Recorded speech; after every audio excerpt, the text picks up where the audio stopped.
Por conta das características do transporte rodoviário, né, do acesso dele, por ser um modo de transporte que permite, né, cargas de porta a porta, e por conta da grande utilização no nosso país, um ponto importante da gente trabalhar com o transporte rodoviário é sobre a gestão de frota e as estratégias para a composição de frota. Então, a gente aborda isso com relação a esse modo, porque os outros modos, normalmente você depende de uma estrutura de terceiros para poder operar. São poucas as empresas que vão ter a possibilidade de ter um terminal portuário, de ter navios, de ter uma ferrovia, veículos ferroviários, né? Ou então uma infraestrutura de dutos, ou até mesmo veículos aéreos, terminais para poder fazer o transporte de suas cargas. Então, o rodoviário ele tem essa característica de ser mais acessível, né? Requerer poucos investimentos e por isso é importante a gente abordar a gestão de frotas no caso do modo rodoviário. Bom, a gestão de frotas ela tem várias etapas, se é que a gente pode chamar assim, para se fazer esse trabalho, né? Se vocês observarem nos nossos slides, nós temos uma figura que divide a gestão de frotas em planejamento, estratégia, operação e controle. Bom, no caso do planejamento para a gestão de frotas, nós destacamos aqui duas variáveis, né, que é o dimensionamento da frota e a adequação dessa frota, né? Quando a gente fala de dimensionamento, a gente está falando aqui principalmente da quantidade de veículos em função da demanda por transporte. E quando a gente fala de adequação, a gente está falando de requisitos técnicos desses veículos para que eles façam o transporte daquela quantidade demandada. Ok? Bom, com relação à estratégia, nós destacamos duas estratégias principais e uma terceira que é derivada dessas duas, que são as estratégias de composição de frota, ou própria ou terceirizada. No caso da frota própria, você vai ter uma análise relacionada à compra, venda, depreciação, né? E no caso da estratégia terceirizada, a gente vai abordar principalmente a escolha e contratação de uma empresa de transporte, uma transportadora.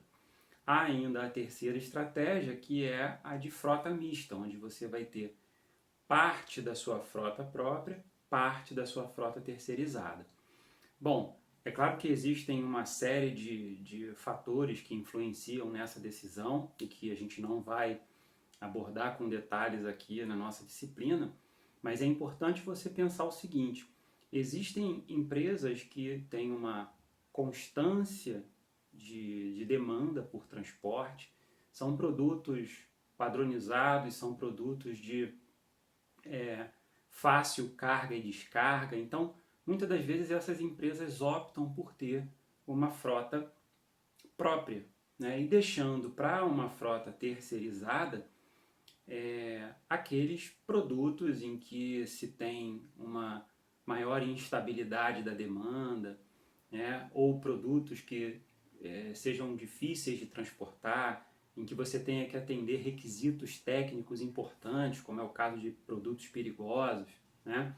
E algumas empresas ainda optam pela estratégia mista, colocando parte dos seus produtos em uma frota própria, considerando que aquela frota vai ser utilizada plenamente durante todo o ano. Se houverem picos de demanda, né, ou se surgir algum produto que tenha uma especificidade que não se adeque àquela frota própria, essa empresa pode recorrer a terceiros. Então, parte do tempo e parte dos produtos vai ser utilizada uma frota própria e a outra parte utiliza-se uma frota terceirizada. Há vantagens e desvantagens com relação a essas duas estratégias, né? Principalmente com relação a manutenção, posse do veículo, disponibilidade, né? No caso de uma frota própria, você tem uma frota disponível para você, você tem os seus veículos que você confia, que você pode padronizar a sua manutenção, por exemplo, né? Que você pode ter toda uma estrutura já voltada para aquela frota e com isso você ter possibilidade de reduzir alguns custos. Por outro lado, se você tem uma frota própria, você tem também todo um custo relacionado à manutenção dessa frota, né? Todo um custo de controle, gestão dessa frota, ok? E corre o risco de se ter capacidade ociosa, caso a sua frota seja estimada para uma quantidade que não seja a que acontece realmente num determinado período de tempo, tá? Já a frota terceirizada tem uma série de desvantagens também, principalmente por você não ter o controle total da frota, você depender de terceiros, mas em outros casos você tem o transporte como sendo apenas um custo variável e não um custo fixo como é no caso da estratégia de frota própria, ok? No caso da operação, as duas estratégias, seja a sua frota própria ou sua frota terceirizada ou até mesmo mista, você vai ter que passar pela operação em termos de utilização dessa frota, né? Que tipo de transporte ela vai fazer, que tipo de serviço, qual o volume transportado, qual é a ociosidade, quais são os custos. Então, toda a utilização dessa frota levanta uma série de necessidades para que você observe para fazer a operação.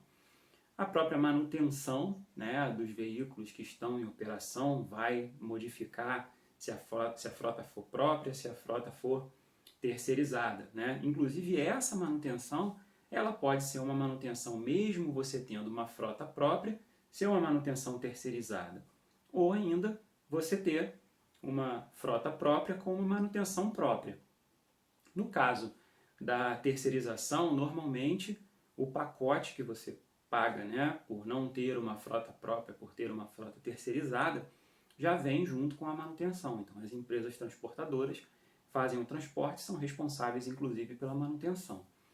E uma outra situação é que na operação, dependendo da estratégia, você vai ter diferenças em relação aos custos, né?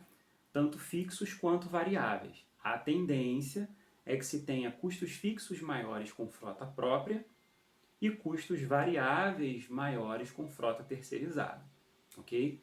E aí, dependendo da sua operação, do seu negócio, do tipo de transporte que você necessita, você vai optar pela estratégia que vai te dar o melhor resultado, não só em termos de utilização, de manutenção, mas também em termos de custos totais, ok? E a quarta etapa, a quarta parte desse processo de gestão de frota envolve o controle, e aí a gente destaca a avaliação de desempenho, né, como sendo uma tarefa importante. Então você vai trabalhar com indicadores para o caso de planejamento, indicadores relacionados à demanda, requisitos técnicos. No caso da estratégia, indicadores de investimentos, retorno, benefícios pela estratégia escolhida. E no caso da operação, você tem indicadores diferentes relacionados a nível de serviço e custo em função da operação da frota que você escolheu, ok? Cada um desses pontos que nós vimos relacionados à gestão de frotas apresenta uma série de técnicas de gestão, técnicas de operação que precisam ser melhor detalhadas em um outro momento. Então fica a dica para que os alunos se empenhem, se debrucem mais nesse tópico, caso seja do seu interesse, ok?